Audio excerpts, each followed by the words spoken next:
Бүгүнкү күн Баткен областына Кыргыз-Сегиз Тажик чекарасында тынч өттү, атышуулар болгон жок. Ошол кырдаалга байланыштуу түзүлгөн биргеликтеги комиссия тажик коллегалары менен бирдикте бүгүн эртең менен жумушубузду алып бардык чекарада. Жумушубуздун жыйынтыгында бир канча чечим, ошону менен бирге жумуштарды дагы аткарып алдык.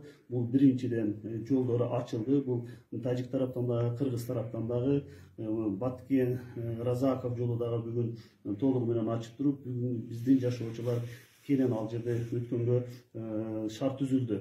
Экинчиси ошол эле Баткен районундагы Таштумшук, Мазейиттин жери Көксерек айылдарына бүгүн алгачкы болуп элдерди киргизгенге, кирип чыкканга шарт түзүлдү.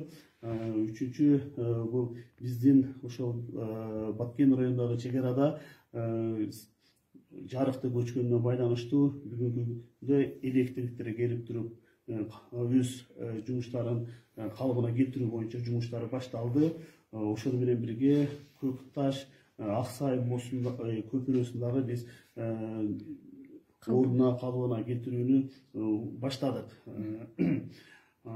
Мен ушул коомго айтып кетер элем, интернет булактарынан ар кандай такталбаган туура эмес маалыматтар чыгып кетип жатат. Ошондуктан ушул маалыматтарга ишенбөөңүздөрдү чакырабыз. Ар бир маалыматты бизде азыр тиешелүү мамлекеттик орган текшерип, реакция кылып жатат.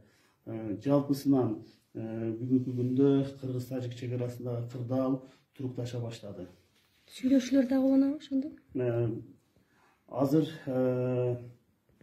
саат 8-де тажик коллегалар менен биргеликте дагы Кызыл Бел өткөрмө постунда жолугушуулар болот. Бүгүнкү күндүн иштөөбүздүн жыйынтыгын чыгарабыз жана эртеге дагы кандай жумуштарды жасайбыз ошол жерде тактап алабыз.